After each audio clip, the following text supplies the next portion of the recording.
Et j'ai l'impression, au regard de quelques-unes, qu'on va beaucoup commenter aujourd'hui, effectivement, les relations franco-américaines. Effectivement, il est beaucoup question du voyage d'Emmanuel Macron aux États-Unis dans une presse qui souligne les 1001 aspects de la conquête de l'Ouest diplomatique du président français, guerre commerciale, protectionnisme économique, crise syrienne, nucléaire iranien. Du fond de l'affaire, nous aurons bien évidemment l'occasion de reparler, car ce qui fait papoter, ou plutôt ce qui fait écrire ce matin, eh bien, c'est la forme de cette relation bizarre entre la carpe américaine et le lapin français. L'un est isolationniste, l'autre plutôt mondialiste, l'un a la culture du tweet, l'autre en pince pour la littérature, l'un est septuagénaire, l'autre cadra. Et pourtant, en un an, eh bien, Macron a réussi à s'imposer comme celui qui, en Europe, est en mesure de décrocher son téléphone pour dire « Hello Donald, c'est Manu, il faudrait qu'on se parle ». Au moins, l'autre ne lui raccroche pas au nez. Alors, Macron s'est ainsi positionné au risque d'agacer Berlin et Londres. Vous lirez dans l'opinion qu'Angela Merkel entretient des rapports personnels exécrables avec Trump, qui, par ailleurs, ne semble pas prendre Theresa May au sérieux, d'où ce nouvel axe franco-américain, cette sympathie tout aussi spontanée que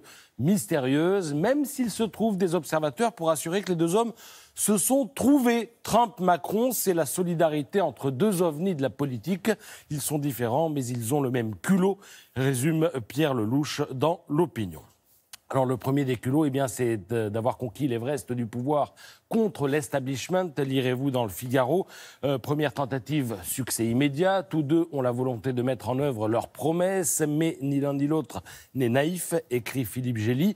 Ajoutez à cela, côté Macron, la maîtrise de l'anglais, son expérience du monde des affaires, son statut d'outsider, son absence de passé avec Obama, et vous aurez tous les ingrédients de la relation de confiance que le président français a réussi à établir avec son homologue américain. Alors au fond, cette étonnante relation franco-américaine résume assez bien la première année diplomatique de Macron. Succès d'image indéniable, certes, mais avec un risque qui demeure, et ce risque, eh bien, c'est celui du décalage entre la vision et les faits. Prôner l'efficacité crée une obligation de résultat, et la tâche n'est pas aisée dans un monde aussi imprévisible que Donald Trump lui-même, écrit Arnaud de Lagrange, qui signe ce matin l'édito du Figaro. Et à gauche, me direz-vous, eh bien à gauche, on a tendance à commenter tout ça avec un peu d'ironie et pas mal de prudence. Pour l'humanité, Macron et Trump vont faire, je cite, « ami-ami ».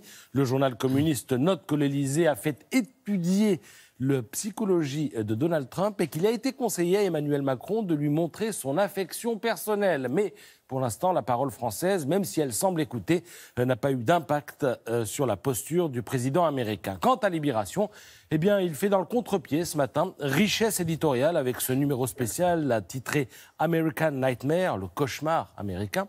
Alors bon, ça se termine bien, parce que, comme on le voit, il y a une jolie photo à la fin de Monument de Vallée et toutes les raisons pour lesquelles on peut aimer l'Amérique, mais entre les deux, le bilan épouvantable d'un pays où 30 millions de personnes n'ont pas d'assurance maladie, 40% de la population est obèse, un noir sur 3 passe par la case prison, la mortalité infantile progresse aussi, et c'est un cas unique dans les pays développés. Et pourtant, eh bien, ce pays, c'est ce qui fait sa magie, nous inspirera toujours, comme en témoigne ce montage photo du mont Rushmore, où les visages de George Washington, Thomas Jefferson, Theodore Roosevelt et Abraham Lincoln ont été remplacés par le visage de qui vous savez.